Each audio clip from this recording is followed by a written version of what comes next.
Hello students, BA part third western political thought के व्याख्यान की श्रृंखला में आज हम एक नए विद्वान जो पाश्चात्य जगत के में एक आधुनिक आदर्शवादी विचारक के रूप में जाने जाते हैं, थॉमस हिल ग्रीन पर चर्चा प्रारंभ करेंगे। थॉमस हिल ग्रीन का जो कालखंड है वो 1836 से 1882 तक, यानी कि 1836 से 1882 तक का उनका कालखंड माना जाता है, जिन्हें हम नव हीगलवादी दार्शनिक भी कहते हैं।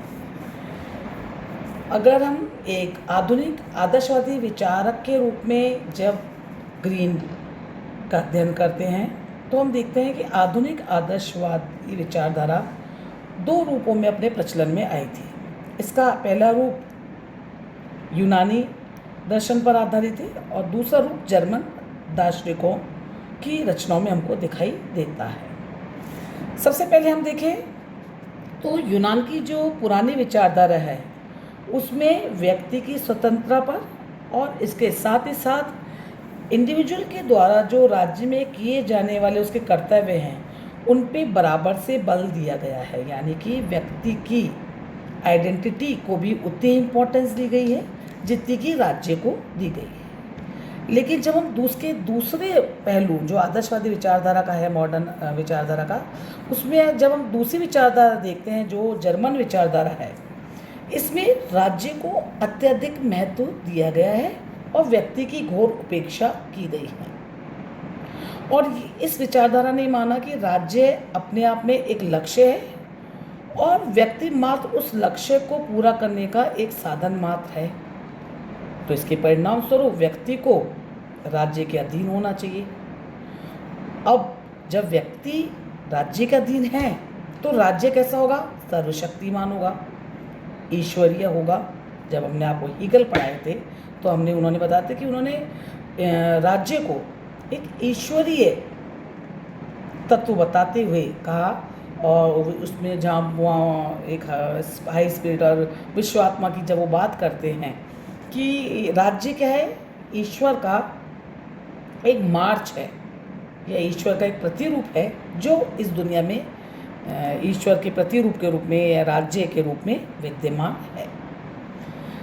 तो ये विचारधारा जो जर्मन विचारधारा थी आदर्शवाद की, ये प्रत्येक व्यक्ति के लिए मानती थी कि वह राज्यों के आदेशों की पालन करेगा, और इसलिए ही राज्य को जब ये इस विचारधारा ने निरंकुश अधिकार प्रदान कर दिए तो इसलिए इस जर्मन आदर्शवाद को अतिवादी या उग्र आदर्शवादी विचारधारा का रूप कहा जाता है। यहाँ जब हम थॉमस हिल ग्रीन की चर्चा कर रहे हैं, ये एक ऐसे विचारक हैं जिन्होंने जर्मन दार्शनिकों से प्रेरणा तो ग्रहण करी है, किंतु वे व्यक्ति के कुछ अधिकारों को भी बराबरी का स्थान दे रहे हैं।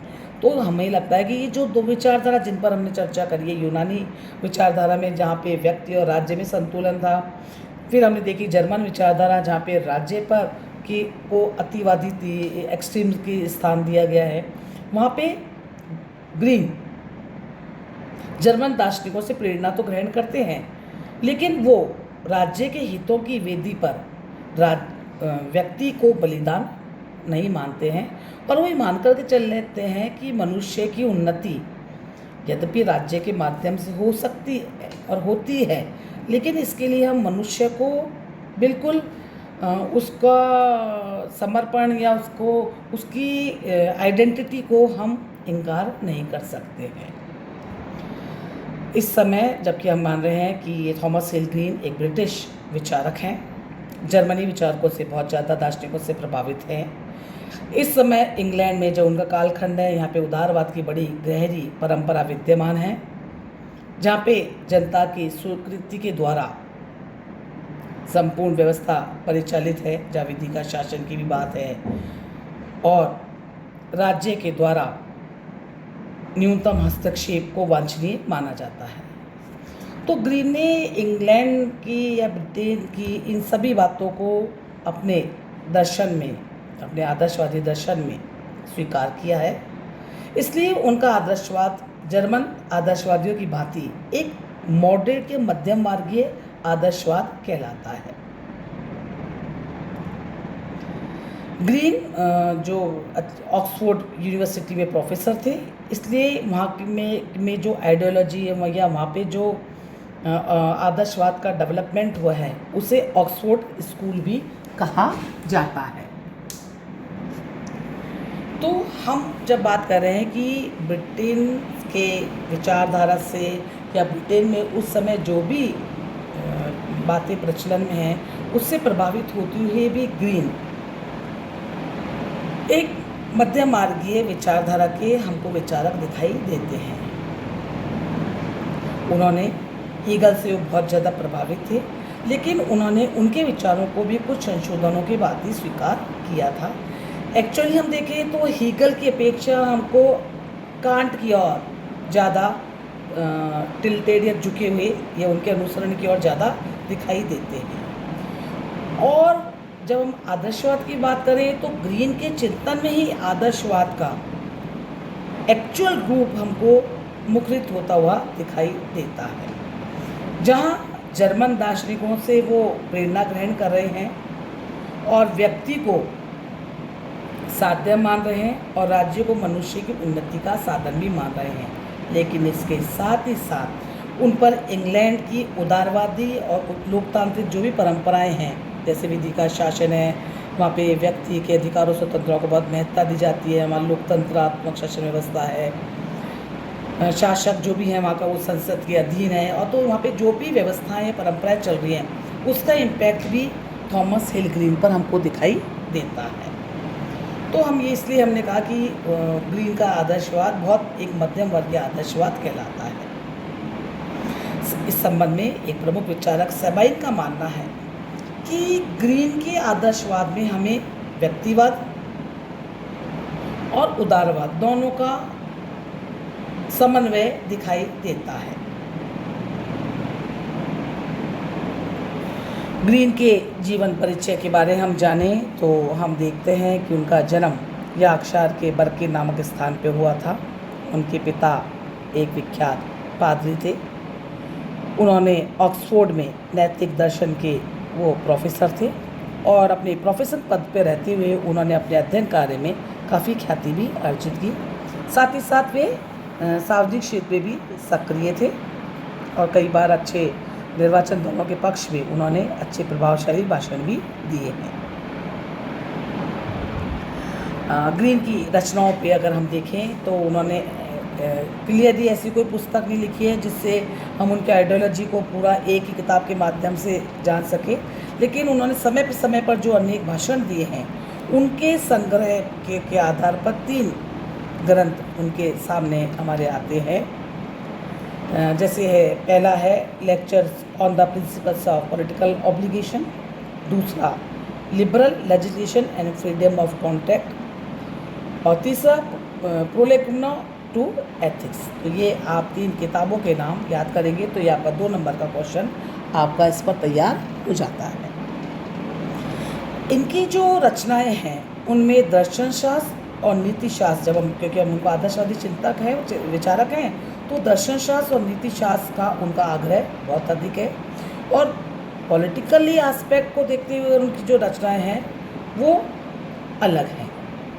तो हम ये देखते हैं कि एक राजनीतिक विचारक के रूप में, एक दर्शन शास्त्र के रूप में, एक नीति शास्त्री के रूप में हम ग्रीन को मानते हैं।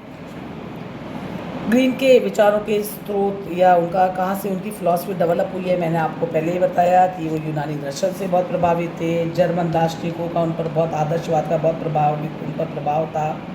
वो कांट, हीगल, फिक्टे से बहुत प्रभावित थे और इंग्लैंड के जो आदर्शवादी विचारधारा उस समय चल रही थी या इंग्लैंड के अंदर प्रजातांत्रिक व्यवस्था का जो रूप विद्यमान था वो उससे बहुत ज़्यादा प्रभावित थे। उन्होंने अपने अध्ययनों में नैतिकता पर विशेष बल दिया है और साथ ही साथ उन्होंने व्यक्तिगत पूंजी के बारे में भी अपने विचार प्रकट किए हैं। उन्होंने भू संपत्ति का विरोध भी किया। रूसों के क्रांतिकारी कल्पनावादी दर्शन की झलक से तो इतने प्रभावित नहीं थे, लेकिन रूसों की भांति व्यक्ति की नैतिक स्वतंत्रता को इक्वली महत्व देते थे। उन्होंने रूसों की सामान्य इच्छा को सामूहिक हित के रूप में और सामूहिक चेतना के रूप में भी स्पष्ट किया है। तो हम ये देखते हैं कि ग्रीन के दार्शनिक और उनके राजनीतिक विचारों पर कुल मिला के सभी व्यवस्थाएं जो उस समय विद्यमान थी, चाहे वो जर्मन विचारधारा, आदर्शवादी विचारधारा थी, हीगल, कांट, और साथ ही साथ इंग्लैंड में जो परंपराएं व्यवस्थाएं प्रचलन में थी, उनसे वो बहुत ज़्यादा प्रभावित थी। तो बच्चों, आज की क्लास में हमने टी.एच. ग्रीन की पर एक इंट्रोडक्टरी क्लास पढ़ी है, जिसमें हमने थॉमस हिल ग्रीन के बारे में, उनके व्यक्तित्व के बारे में, उनकी रचनाओं के बारे में, उनके जीवन परिचय और साथ ही साथ वो किन विचारकों से या क्या विचारधारा उस समय परिचालन में थी जिससे वो प्रभावित थे और किस प्रकार से उनके विचार बने। तो कुल मिलाकर हम कह सकते हैं एक मध्यम मार्गी दार्शनिक विचारक के रूप में या एक मध्यम मार्गी आदर्शवादी चिंतक के रूप में थॉमस हिल ग्रीन जाने चाहते हैं। आने वाली क्लास में हम उन्हीं के ही विचारों के किसी भी एक पक्ष को जानने का प्रयास करेंगे। धन्यवाद।